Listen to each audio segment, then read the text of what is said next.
कैसे हैं आप लोग? ठीक। चलिए, आपका फिर से स्वागत है आपके इस चैनल में। हम लोग आधुनिक भारत का इतिहास पढ़ रहे हैं। आधुनिक भारत के इतिहास में हम कई सारे टॉपिक देख चुके हैं। हम लोग मैसूर तक देख चुके हैं। ठीक, आज हम लोग उससे आगे चलते हैं। अब मराठाओं का युद्ध देखेंगे। ठीक, इसके बाद हम लोग सिंध विजय देखेंगे, फिर पंजाब विजय और अफगानिस्तान के साथ युद्ध। इतनी सारी चीज़ें देखकर 1856 से पहले तक की सारी राजनीतिक घटनाएं देख लेंगे। फिर इसके बाद की घटनाएं देखना शुरू करेंगे। ठीक है, कोई परेशानी तो नहीं है यहाँ तक, क्योंकि इससे पहले जो भी बताया जा रहा है उसके बारे में आप लोग संभवतः लिख ही रहे होंगे। ठीक है, चलिए हम लोग थोड़ा ये देखते हैं कि हम कौन कौन सी टॉपिक अब तक पढ़ चुके हैं। ठीक, फिर इसके बाद हम लोग थोड़ा मराठाओं के बारे में सामान्य जानकारी देखेंगे। फिर कल से हमारा युद्ध चलेगा। हम लोग जो हमारा पहला जो था उस समय हम लोग ये देखे थे 18वीं सदी के राज्य देखे थे। ठीक है, जो 18वीं सदी के सबसे पहला वीडियो क्या था, 18वीं सदी के राज्यों के बारे में था। संक्षेप में बताया गया है, केवल इतना बताया गया कि कौन नवाब और या हैदराबाद के निजाम या जो मैसूर हो रहे थे ये सभी ठीक है। फिर जो हो रहा था आप लोग देख ही रहे हैं कि सिंध भी उधर हो रहा है, पंजाब भी स्वतंत्र ही हो रहा है, इधर मराठा भी अपनी स्थिति बरकरार रखे हुए हैं। ठीक, बंगाल भी स्वतंत्र ही हो रहा है। ठीक है, इसके बाद वहाँ पर देखे थे फर्रुखाबाद में, ये सभी देखते हुए देखे थे। फिर आगरा और जाटों का भी देखे थे, आगरा और दिल्ली के मध्य। तो ये सब हम 18वीं सदी के राज्य देख चुके हैं। इसलिए मतलब ये इस रूप में देखें कि वहाँ कौन कौन शासन कर रहे थे। ये नहीं कि हैदराबाद में वो ये कर रहे थे शासन, ये सब नहीं देखे थे कि कौन शासन कर रहा है। केवल इतना देखे थे कि कौन कौन उस समय नवाब या निजाम या जाट कौन कौन कहाँ शासन कर रहे थे। जैसे महाराष्ट्र हो गया में मराठा हो गया, राजस्थान में देख रहे थे हम लोग आमेर मारवाड़, ये सभी लोगों का क्या था, राजवंशों का शासन था। केवल इतना देखे थे समान जानकारी, जो हमारा पहला वीडियो था। ठीक, दूसरे में हम लोग कंपनियों के आगमन के बारे में देखें। कंपनियों के आगमन, ठीक है, कंपनियों के आगमन के बारे में देखे हैं। इसके बारे में हम लोग मध्यकालीन इतिहास में बहुत थोड़ा बहुत देखें, क्योंकि यहाँ संपूर्ण रूप से देख लिए कंपनियों के आगमन यहाँ पूरा देखे थे। ठीक है, हम लोग मध्यकालीन जब इतिहास पढ़ेंगे तो उसमें भी कंपनियों का समय ही चल रहा है। मध्यकालीन इतिहास कंपनियों का आगमन हो रहा है। ठीक है, तो उस समय हम कम देखेंगे कंपनियों के आगमन के बारे में। तो इसमें हम लोग सबसे पहले पुर्तगाल देखे थे। ठीक है, दूसरा हमारा टॉपिक क्या था, इसके बाद हम डच के बारे में देखे थे, फिर डेनिशों के बारे में भी देखे थे, अंग्रेजों के बारे में कि अंग्रेज आए। ठीक, आप लोग पीछे रिकैप कर लीजिए। इसके बाद फ्रांसीसियों के बारे में, ठीक है, फ्रांस के बारे में, फ्रांसीसियों के बारे में। तो ये कंपनियों का आगमन कैसे कैसे हुआ। फिर इसके बाद ये लोग तो सिमट गए तीनों। फिर इसके बाद इन दोनों में युद्ध हुआ। कर्नाटक के युद्ध के बाद फ्रांस भी सिमट जाता है, केवल अंग्रेज ही स्वतंत्र स्थिति बना पाते हैं, मतलब अच्छी शक्ति के रूप में उभर पाती है केवल अंग्रेज। ठीक, तो तीसरा पॉइंट, तीसरा मतलब जो टॉपिक हमारा था इसके बाद वो था बंगाल पर। ठीक है, बंगाल विजय में हम लोग देखे थे सबसे पहला प्लासी का युद्ध। ठीक है, प्लासी का युद्ध में अंग्रेज जीतते हैं, हमारे जो टॉपिक था प्लासी का युद्ध। इसके बाद जो हमारा चौथा टॉपिक हम जो पढ़ चुके हैं। ठीक है, इसके बाद हम लोग बक्सर का युद्ध पढ़े हैं। ठीक, बक्सर का युद्ध, बक्सर का युद्ध भी हम इसमें कारण परिणाम सब देख के चले, कारण घटनाक्रम और परिणाम इसमें भी और इसमें भी। कंपनियों के आगमन देखे थे। फिर यहाँ पास इसमें एक पॉइंट यहाँ पास लिखना चाहें तो बीच में कर्नाटक युद्ध, तीनों कर्नाटक युद्ध देखे थे। ठीक है, अंग्रेजों और फ्रांसीसियों के मध्य 3 कर्नाटक युद्ध, इसको भी देखे हैं। ठीक, आप लोग उसको देखिएगा तो वहीं से शुरू ही होती है, अंग्रेजों की जो स्थितियाँ शुरू होती है वो कर्नाटक युद्ध से। तो कर्नाटक के 3 युद्ध देखे थे, फिर प्लासी के युद्ध देखना शुरू किए थे। इसके बाद बक्सर का युद्ध। फिर हम लोग जो 5वां टॉपिक था हमारा वो था द्वैध शासन, बंगाल में द्वैध शासन। ठीक है, दोहरा शासन प्रणाली लागू की गई थी। और जो हमारा छठा था, हम लोग 1757 से लेकर 1857 के मध्य जो मुख्य रूप से गवर्नर जनरल थे। ठीक है, जी या गवर्नर कह सकते हैं, जो मुख्य रूप से थे उनके बारे में बात हो गई है कि ये थे, इस समय थे। शासन भी बता दिया गया है, क्लाइव हो गया, वारेन हेस्टिंग्स हो गया, Cornwallis, Lord Wellesley, Lord Hasting, William Bentinck और लॉर्ड डलहौजी के बारे में। ठीक है, तो ये सभी के बारे में सन बता दिया गया था। साथ ही साथ एक दो पॉइंट भी बताया गया था कि इसमें कौन कौन से पॉइंट महत्वपूर्ण है, इसको इसको इसको और इसको इसको इसको, ये सभी पॉइंट वहाँ बता दिया गया। ठीक है, और जो हमारा जो 7वां टॉपिक था वो मैसूर था। ठीक, मैसूर, हम लोग मैसूर में सबसे पहले मैसूर के बारे में जाने सामान्य जानकारी, फिर 4 मैसूर युद्ध हुए, चारों मैसूर के बारे में देख लिए, घटनाक्रम और कारण देखते हुए आगे बढ़े हैं। प्रथम जो हुआ था, ठीक है, द्वितीय, तृतीय और चतुर्थ 1799 में हुआ और फिर समाप्त हो गया। ठीक, तो मैसूर के बारे में। इसके बाद हम क्या क्या देखेंगे, अभी थोड़ा बहुत और देखना है, तो इसको हम, ये इतने हो गए। जो हमारा 8वां पॉइंट होगा वो मराठाओं के साथ जो युद्ध होगा, अंग्रेजों का मराठा युद्ध। ठीक है, 3 मराठा युद्ध होते हैं, उसको देखेंगे। 3 मराठा युद्ध होंगे। इसके बाद हमारा टॉपिक अब क्या होगा, मराठा युद्ध। यहाँ तक हम देख चुके हैं, अब हमारा टॉपिक होगा मराठा युद्ध। और जो हमारा 9वां टॉपिक होगा वो सिंध विजय होगा। ठीक है, सिंध विजय। इसके बाद हमारा जो 10वां टॉपिक होगा वो अफगानिस्तान के साथ युद्ध हो रहा है। ठीक, अफगानिस्तान के साथ 2 युद्ध होता है, एक 3942 के मध्य होता है और फिर दूसरा होता है 78 से 79 के मध्य होता है। ठीक है, और जो हमारा 11वां पॉइंट है वो है, अगर आप चाहें तो पंजाब विजय आप हो सकता है। पंजाब विजय में इसमें भी युद्ध होता है, सिख का प्रथम युद्ध और द्वितीय सिख युद्ध, आंग्ल सिख युद्ध भी होते हैं। ठीक है, 2 सिख युद्ध होता है, इसके बाद ये भी समाप्त। ठीक, मतलब 45 मतलब होता है 45 से 46 और 47 नहीं होता, 48 से 49 2 युद्ध होते हैं पंजाब या सिख के साथ, अंग्रेजों और सिखों के साथ 2 युद्ध। तो हम लोग अब ये 4 टॉपिक मुख्य रूप से अब देखेंगे। ये कब 1850 तक की बात है। ठीक है, 1850 हम कब से देखना शुरू करे थे, हम लोग युद्ध, कर्नाटक युद्ध मुख्य रूप से 1757 का प्लासी का युद्ध हुआ, यहाँ देखें। इससे पहले हम लोग देखे थे कर्नाटक का 3 युद्ध, कर्नाटक के 3 युद्ध थोड़ा सा इससे पहले ही शुरू हो गया था। ठीक है, थोड़ा इससे पहले ही शुरू हुआ था। इस समय तो चल रहा है कर्नाटक का तृतीय युद्ध। ठीक है, 56 से लेकर 63 तक तृतीय युद्ध चल रहा है।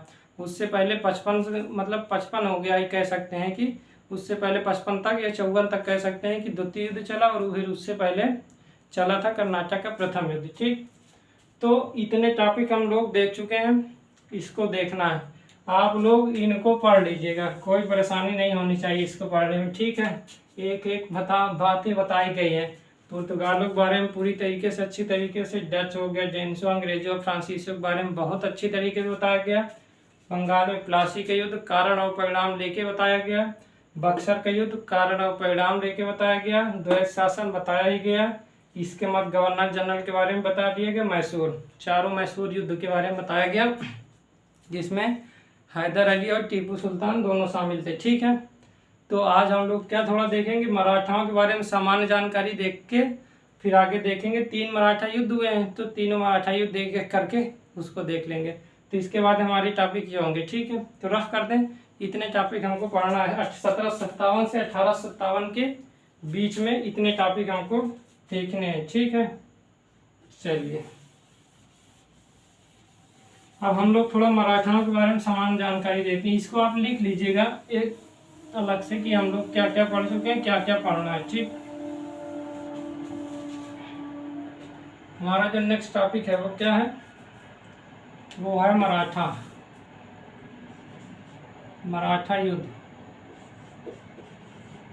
मराठा युद्ध, 3 मराठा युद्ध होते हैं, तो हम लोग थोड़ा मराठाओं के बारे में जान लेते हैं। फिर युद्ध कैसे हुआ फिर इसके बारे में देखेंगे। 75 से लेकर 82 में 3 से लेकर 5 तक, और 1817 से लेकर 18 के मध्य 3 युद्ध होते हैं। तो मराठाओं के बारे में सामान्य जानकारी अगर जानना है तो थोड़ा देखते हैं। सामान्य जानकारी आप लिखना चाहें, हम लोग मध्यकालीन इतिहास में देखेंगे मराठाओं के बारे में सामान्य जानकारी। मध्यकालीन इतिहास तो 1850 तक आएंगे हम लोग, लगभग 1206 से लेंगे वो मुगल मतलब गुलाम वंश से लेंगे और हम लोग आएंगे 1750 तक। इतना मध्यकालीन इतिहास में पढ़ेंगे, ठीक है। तो उसके मध्य मराठाओं के बारे में जानकारी हो ही जाएगी, क्योंकि मराठा 17 मतलब 27 से लेकर मान सकते हैं कि 1817 या 18 तक इनकी स्थिति है। तो इसके बारे में तो अभी देख ले रहे हैं, और उससे पहले की स्थिति मध्यकालीन इतिहास में देख लेंगे, ठीक। तो समान जानकारी में आप लिखना चाहें तो लिखिए, थोड़ा बहुत समान जानकारी लिखना नहीं है, आप लोग केवल सुन लीजिएगा, ठीक है। इसको लिखिएगा नहीं, आप लोग लिखने की ज़रूरत नहीं। जब मध्यकालीन इतिहास में पढ़ेंगे तो कोई यहाँ ज़रूरत ही नहीं लिखने की, ठीक। केवल जान लीजिए कि कैसे कैसे स्थिति बन रही है, ठीक। स्थिति इसलिए बनना जरूरी मतलब जानना जरूरी है क्योंकि मराठाओं के साथ जो युद्ध हो रहा है मुख्य रूप से पेशवाओं के साथ हो रहा है। उस समय जो शासक है उनके साथ नहीं हो रहा है, ठीक है। जो शिवाजी के वंशज है उनके साथ नहीं हो रहा है। मुख्य रूप से पेशवा इस समय अपनी स्थिति बरकरार रख चुके हैं, मतलब मजबूत स्थिति में। इस कारण जो युद्ध हो रहा है वो पेशवाओं के मध्य हो रहा है। मराठा में ही एक अष्टप्रधान होते थे, ठीक। अष्टप्रधान में एक पद होता था पेशवा, तो पेशवाओं के साथ युद्ध हुआ है, ठीक है। तो उसके बारे में देखेंगे, ठीक। तो समान जानकारी पहले ये कह सकते हैं कि मान लेते हैं मराठा का अगर कहें कि पहचान दिलाने वाले, ठीक है, कि मराठाओं का अगर पहचान दिलाएं तो वो है शिवाजी। इनका नाम तो लगभग सभी लोग जानते ही हैं, ठीक है, शिवाजी, ठीक। शिवाजी का नाम कौन नहीं जानता। अगर मराठा की बात आती है तो शिवाजी का नाम पहले ही होता है। इनके पिता पहले वहीं बीजापुर में कार्य किया करते थे, बाद में फिर इनके साथ वो स्थिति बनती ही गई है कि उनके साथ फिर ये शासन करते हैं। इनका जन्म हुआ था 20 अप्रैल 1627 को, और 12 अप्रैल 1680 में इनकी मृत्यु हो जाती है, ठीक है। ये तब से तब तक रहते हैं, ठीक। तो शिवाजी की जो असली पहचान मतलब मराठाओं की असली पहचान दिलाने वाले कौन है, जो सबसे बहादुर है वो है शिवाजी। शिवाजी का नाम लगभग सभी लोग आप लोग जानते ही हैं। इनके बारे में हम पूरी जानकारी कहाँ देखेंगे, मध्यकालीन इतिहास में। तब इनके बारे में सारी नीतियाँ देखेंगे, ये कैसे बैठे हैं। फिर इनके साथ कई सारे युद्ध भी होते हैं। जयसिंह के साथ युद्ध होता है, पराजित होते हैं। पुरंदर की संधि होती है, उससे पहले शाइस्ता खां को पराजित करते हैं। उससे पहले अफजल खां को भी कहते हैं कि मृत्यु मतलब मारते हैं। तो फिर इसके बाद औरंगजेब का उस समय काल रहता, तो हम लोग इसको देखेंगे। आप लोग बिल्कुल परेशान मत रहिएगा, ठीक है। तो शिवाजी जो है ये जानिए कि मराठाओं की पहचान दिलाने वाले शिवाजी हैं, ठीक। तो 1680 की बात है ये, ठीक है। आप समझिए इस समय एक शासक कौन है, इस समय जो मुगल बादशाह हैं औरंगजेब। ये 1600 मतलब 58 से लेकर 59 से लेकर 1707 तक ये रहते हैं। 1707 में इनकी मृत्यु होती है औरंगजेब की। तो इस समय इसके बाद जो शासन करते हैं वो हैं संभाजी, ठीक है। संभाजी शासन करते हैं, ठीक।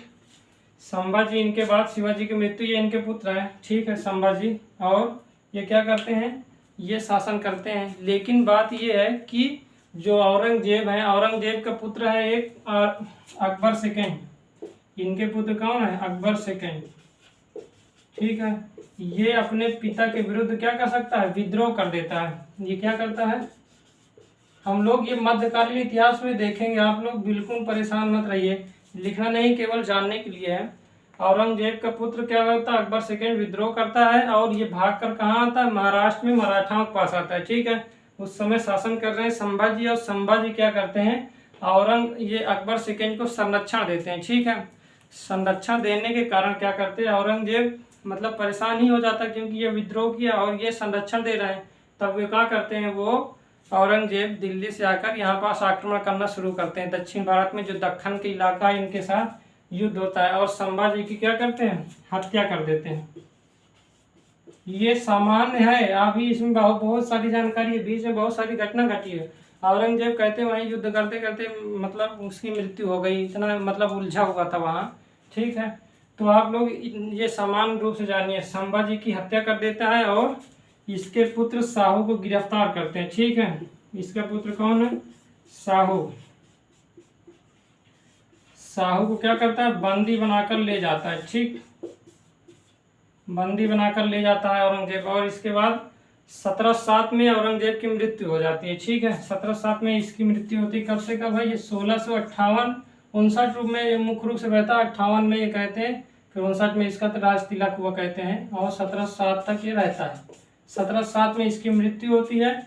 जो शाहू को बंदी बनाया रहता है, इसके बाद जो बहादुर शाह प्रथम आते हैं, जो औरंगजेब के बाद जो शासन करते हैं मुगलों में, वो है इनके भाई साहब पुत्र हैं, वो कह सकते हैं बहादुर शाह प्रथम। बहादुर शाह जफर नहीं, जफर तो बाद में, ये है फर्स्ट वाले। तो बहादुर शाह प्रथम बैठते हैं, और बहादुर शाह प्रथम क्या करते हैं, इनको रिहा कर देते हैं। शाहू को क्या करते हैं, रिहा करते हैं। शाहू को रिहा करते हैं। बंदी कौन बनाया था, औरंगजेब, लेकिन रिहा कौन कर रहा है, बहादुर शाह। ठीक है, फर्स्ट तो फर्स्ट है, ठीक है ये। तो बहादुर शाह फर्स्ट को शाहू को, ठीक है, शाहू को रिहा करते हैं। ठीक, संभाजी को हत्या, शाहू को गिरफ्तार करते हैं, फिर शाहू को रिहा करने वाले बहादुर शाह जब ये आते हैं पुनः अपने क्षेत्र पर आते हैं, पूरा जो मराठा वाला क्षेत्र है पूरा महाराष्ट्र में जहाँ पास रहते हैं, इनकी राजधानी सतारा थी। ठीक है, जब वो क्षेत्र पर आते हैं तो उस समय जो शासन कर रहे हैं वो इस मतलब शिवाजी के वंशज ही हैं, मतलब उनके भाई राजा राम के पुत्र कर रहे हैं। पुत्र का मतलब उस समय शिवाजी सेकंड कर रहे हैं शासन। इस समय जो शासन कर रहे हैं वो शिवाजी सेकंड, वो राजा राम के पुत्र हैं। ठीक है, क्योंकि जब इनकी हत्या हो जाती है संभाजी की हत्या, और शाहू ये क्या करते हैं, शाहू को गिरफ्तार कर लेते हैं, जिस कारण बस क्या होता है, पद खाली होता है। पद खाली होने के कारण क्या होता है, राजा राम बैठते हैं शासन करने के लिए। ठीक है, बीच में राजा राम बैठते हैं, और राजा राम 700 में उनकी मृत्यु, 1700 में उनकी मृत्यु हो जाती है। इसके बाद उनके पुत्र कौन बैठते हैं, शिवाजी सेकंड शासन करते हैं। ठीक है, शिवाजी सेकंड शासन करते हैं, और शिवाजी सेकंड को जो संरक्षण दे रही उनकी माता ताराबाई है। ठीक है, ताराबाई के संरक्षण में वो शासन कर रहे हैं। लेकिन जब शाहू आया और वो क्या किया, राज्यभार जब शिवाजी सेकंड से मांगा, ताराबाई से मांगा, ठीक है, लेकिन वो लोग मना कर दिए कि हम लोग शासन नहीं देंगे, हम लोग स्वयं शासन करेंगे। शाहू के बाद जब ये रिया हुआ तो शासन करने के लिए मांगा, लेकिन उस समय आप याद रखिए कि शिवाजी सेकंड शासन कर रहे हैं। शिवाजी सेकंड क्या कर रहे हैं, शाह ये पुत्र है राजा राम के। ठीक है, राजा तो शिवाजी सेकंड शासन कर रहे हैं, वो देने से इनकार कर दिया। देने से ये मुख्य रूप से शासन नहीं, इन ताराबाई है। ठीक है, इनकी माता श्री है। ठीक, ये ताराबाई कहते हैं हम नहीं देंगे। तो जब इनको नहीं दिया गया तब ये क्या करते हैं, युद्ध करते हैं। ठीक, तो एक युद्ध होता है जिसे कहते हैं खेड़ा का युद्ध। क्या कहते हैं, खेड़ा का युद्ध। ठीक, खेड़ा का युद्ध होता है जिसमें शाहू को क्या करते हैं, शाहू को मतलब शाहू रिया हुआ लेकिन ये नहीं दिए, तब इससे कारण खेड़ा का युद्ध होता है जिसमें शिवाजी सेकंड पराजित होते हैं, और जीता कौन है, शाहू की विजय होती है। ठीक है, शाहू की विजय। इतनी बात तो सामान्य जानकारी है। यहाँ इसके बाद पेशवा के मतलब पेशवा के बारे में हम जानना शुरू करेंगे। तो शाहू की विजय होती है, लेकिन इस विजय में जो सबसे महत्वपूर्ण हाथ है वो है बालाजी विश्वनाथ। अब ये बालाजी विश्वनाथ कौन है तो थोड़ा देखते हैं। इतना रफ कर दें, पहले इसको रफ कर दें ऊपर, फिर आगे लिखें। तो पहला आप सुनिए, मराठाओं की पहचान दिलाने वाले हम कह सकते हैं कि इनकी स्थिति पूरी तरीके से जो शक्तिशाली बनाए वो शिवाजी है। इनकी मतलब जन्म हुआ 1627 में, मृत्यु हुई 1680 में, 12 अप्रैल और 20 अप्रैल और 12 अप्रैल से। फिर इसके बाद संभाजी की हत्या करते हैं। ठीक है, कौन, औरंगजेब। फिर इसके बाद शाहू को बंदी बना ले जाते हैं, लेकिन जब औरंगजेब की मृत्यु होती है तब शाहू को रिहा करते हैं। लेकिन जब शाहू वापस आता है तो राज्य मांगता है, लेकिन शिवाजी सेकंड नहीं देते हैं, जिसके कारण से एक युद्ध होता है खेड़ा का युद्ध, और शाहू की विजय होती है। इसमें जो विजय दिलाने में जो सबसे महत्वपूर्ण हाथ है वो बालाजी विश्वनाथ जी का है। ठीक है, तो रफ करें इसे ऊपर वाला, फिर लिखते हैं।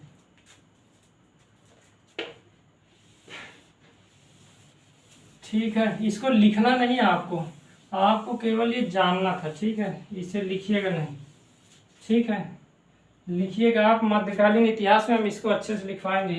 ये तो सामान्य, आपकी इच्छा है तो रफ में लिखना और लिख लीजिएगा, ऐसे नोट्स में मत लिखिएगा। ठीक, इसके बाद आप छठा लिखिए, जो इस विजय में हाथ दिलाए वो हैं बालाजी विश्वनाथ।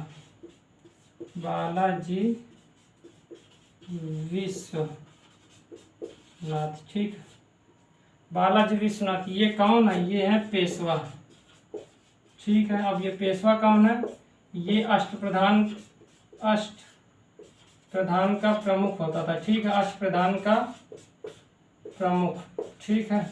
हम इसके बारे में, अष्टप्रधान के बारे में मध्यकालीन इतिहास में देखेंगे, ठीक है। बालाजी विश्वनाथ का मुख्य रूप से हाथ साहू को विजय कराने में, ठीक है। इसके बाद एक संधि होती है वरना की संधि। अब वरना की संधि में जो दक्षिणी सतारा का जो दक्षिणी भाग है वो दे दिया जाता है शिवाजी सेकंड को, और शेष भाग में साहू शासन करते हैं, ठीक है। यहाँ तक कोई परेशानी तो नहीं है, समझ में आ रहा है, ठीक है। लेकिन इस विजय में एक व्यक्ति जो महत्वपूर्ण हो गए वो बालाजी विश्वनाथ, ठीक है। बालाजी विश्वनाथ पेशवा है। पेशवा कौन होते हैं? अष्टप्रधान। इनके यहाँ बनाया गया था कि जो राज्य में होंगे वो अष्टप्रधान होंगे। उनके जो मुख्य रूप से जो परिषद मान सकते हैं कि परिषद होंगे वो 8 लोगों से मिलकर बनेगा, ठीक है। तो अष्टप्रधान में एक होता था पेशवा, ये अष्टप्रधान का प्रमुख होता है। इसी प्रकार होता था अष्टप्रधान, अमात्य, सुरुनवीस, वाक्य नवीस, दबीर या सुमंत हो गया, सारे नौबत, पंडित राव, न्यायाधीश, इतने लोग हुआ करते थे, ठीक है। इनका अलग अलग क्या होता था? पेशवाकार होता था, मुख्य रूप से प्रमुख है तो सारे निर्णय मुख्य रूप से लेगा। और अमात्य होता था, वित्त मंत्री होता है। सुरुनवीस राजकीय पत्र व्यवहार के लिए जो मंत्री हुआ करते थे। वाक्य नवीस गृह मंत्री हो, दबीर या सुमंत, ठीक है। सारे नौबत होते सेनापति। इसी प्रकार विदेश मंत्री होते थे, दबीर या सुमंत विदेश मंत्री हो गए। इसके बाद पंडित राव जैसे जो धार्मिक कार्य करना हो। न्यायाधीश हो गए जो न्याय की सारी व्यवस्थाएं देखता हो, मतलब बताता हो, वो सभी व्यवस्था। तो इतने सारे लोग थे, 8 लोग, उसमें मुख्य रूप से पेशवा प्रमुख हुआ करता था, ठीक है। तो साहू के साथ बालाजी विश्वनाथ ने एक संधि की थी, ठीक है। संगोला की संधि कहते हैं, ठीक है। उसे संगोला की संधि के द्वारा ये कहा गया था कि पेशवा का पद अब हमेशा हम ही को दिया जाएगा, ठीक है। मतलब हमारे उत्तराधिकारी को ही दिया जाएगा। संगोला की संधि में ये कह दिया गया साहू को, कहे हम विजय तो कर दिला देंगे, हम लोग लड़ेंगे, लेकिन आपको एक शर्त माननी होगी, वो है कि हमारे उत्तराधिकारी को ही पेशवा बनाना होगा। तो साहू उसमें कहें ठीक है हम बनाएंगे, ठीक है। तो अब आप समझ गए पेशवा, केवल इसी को बताना था पेशवा के बारे में, पेशवा की स्थिति क्या थी इसी के बारे में बताना था। अब ये सामान्य जानकारी इतना है, ठीक है। ये मुख्य रूप से जो शासन करते हैं इनका साल 1713 से लेकर 1720 तक है। इस समय वारन जो इस समय गवर्नर जनरल है, आप लोग अच्छे से जानते हैं कौन है? अभी तो कोई नहीं है, क्योंकि इस समय स्थिति वो बनी नहीं। 1757 प्लासिक युद्ध हुआ है, तो उससे पहले हुआ है नहीं, ठीक।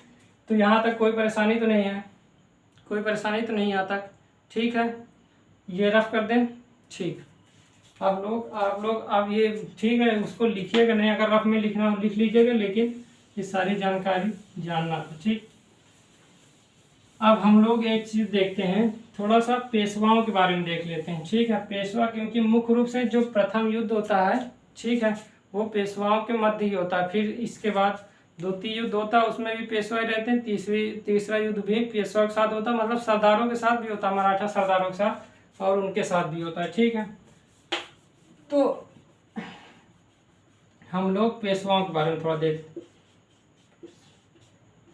ठीक है। ये पेशवा आप जान सकते हैं, पेशवा कौन है अब तो बताने की जरूरत है नहीं, ये अष्टप्रधान के प्रमुख है, ठीक।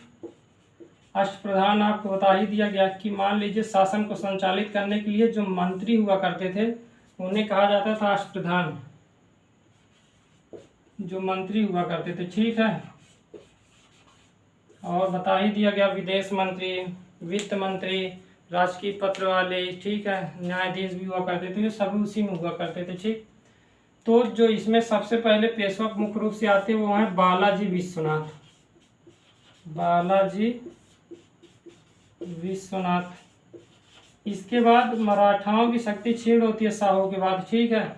साहू जब शासन करता है 2 भागों में बढ़ जाता है, शिवाजी और इधर साहू। तो इसके बाद जो शासन करते हैं वो बालाजी विश्वनाथ ही प्रमुख स्थिति में आ जाते हैं। मुख्य स्थिति में एक व्यक्ति जो आते हैं वो है बालाजी विश्वनाथ, ठीक।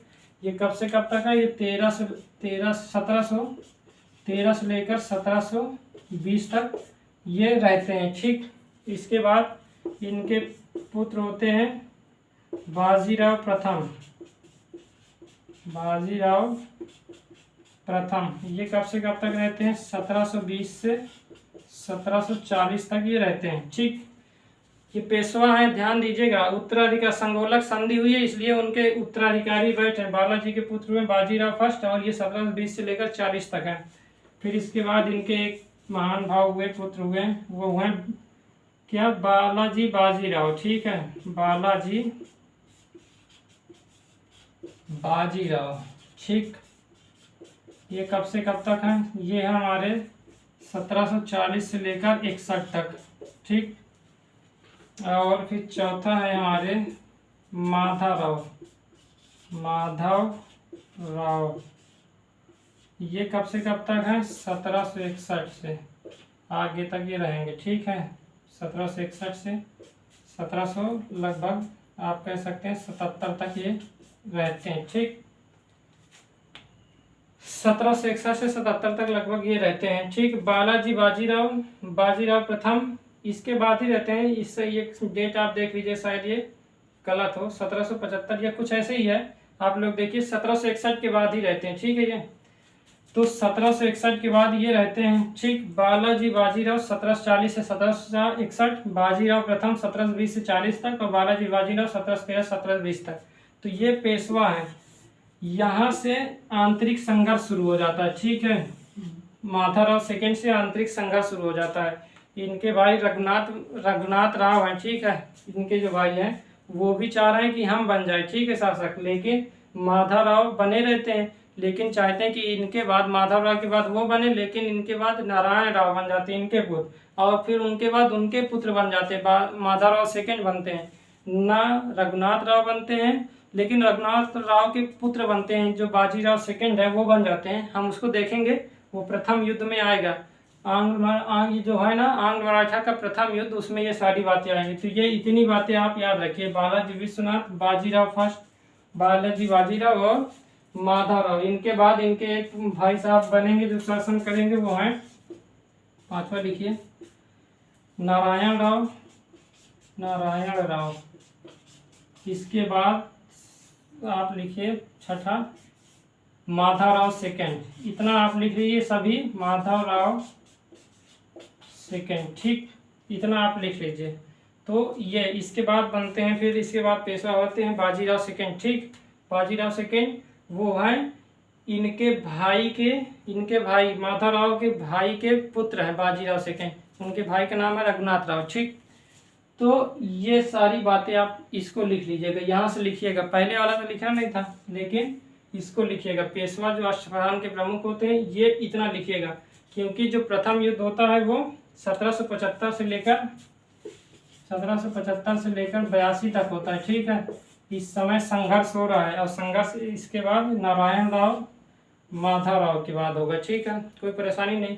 जो द्वितीय युद्ध होगा वो बाजीराव सेकेंड के समय होगा। ठीक, तो इतना आप लिख लीजिएगा, कोई परेशानी तो नहीं है। ठीक है, चलिए, तो इतना लिख लेंगे।